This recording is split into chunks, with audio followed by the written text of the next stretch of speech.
देश में किसान कानून बनने पर और बिल पारित करने के बाद आज वीडियो कॉन्फ्रेंस के जरिए देश के प्रधानमंत्री ने जनता को संबोधित किया।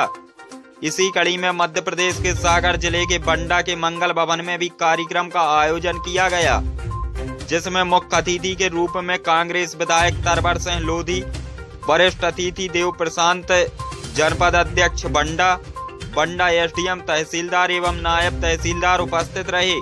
वहीं इस कार्यक्रम में सैकड़ों कुर्सियां खाली पड़ी रहीं। किसान कार्यक्रम में दाखिल ही नहीं हुआ। कार्यक्रम में कुछ भारतीय जनता पार्टी के कार्यकर्ता ही दाखिल रहे। इसी कार्यक्रम के दौरान बंडा विधायक तरवर सिंह लोधी क्या बोले, जरा आप भी सुने। जी, आज जो कार्यक्रम किया गया है प्रधानमंत्री मोदी जी द्वारा, तो इसमें क्या व्यवस्था रही यहाँ पर? ये जो किसान बिल को लेकर, इसमें पूरे देश में जो केंद्र सरकार ने 3 किसान बिल पारित किए हैं, जिसका विरोध हो रहा है, उसकी समझाइश के लिए आज प्रधानमंत्री मोदी जी ने जो संबोधन किया है 4 राज्यों के लिए, उसमें सबसे बड़ी तो ये बात है कि जब आपने कृषि बिल पारित कर दिया, फिर ये समझाइश देने की बात क्या है?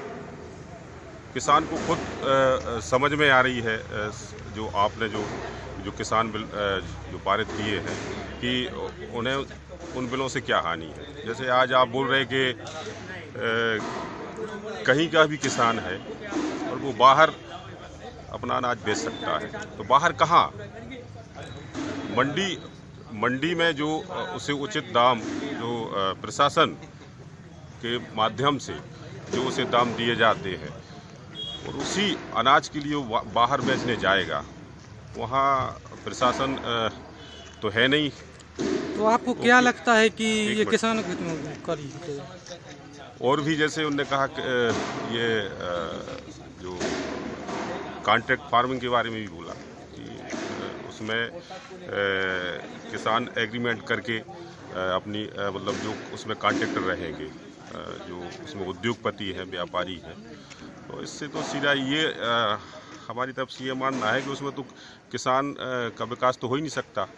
किसान तो सिर्फ अपनी ही खेती में मजदूरी करेगा। यदि कोई भी कृषि करार होगा तो वो तो सिर्फ व्यापारी लोग अपने हिसाब से, जो बड़े बड़े उद्योगपति हैं, वो अपने हिसाब से खेती करवाएंगे और किसान अपनी ही खेती में मजदूरी करेगा। और आज सबसे बड़ी बात ये है कि जो अब गेहूँ की जो रेट देख लें आप, एमएसपी की बात भी उन्होंने कही कि एमएसपी रखी जाएगी। अगर एमएसपी आपने रखी है तो आज जो गेहूं के दाम, हम लोग तो ये और पूरा किसान ये चाहता है कि आज जो आप सरकारी बेस में जो अनाज की खरीदी करते हैं, वहाँ एमएसपी रखते हैं, तो वही रेट हमें व्यापारी के यहाँ से भी मिलना चाहिए। आज व्यापारी जैसे गेहूँ है, गेहूँ 12 रुपया 13 रुपया किलो में खरीद रहे हैं, तो इस पर भी तो शासन की और प्रशासन की निगरानी होनी चाहिए।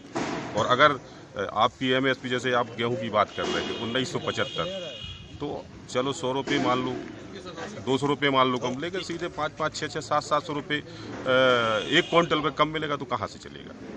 तो इस हिसाब से, मेरे हिसाब से तो ये जो आज जो प्रधानमंत्री जी ने जो संबोधित किया है, लेकिन किसान यही बात कर रहे हैं कि ये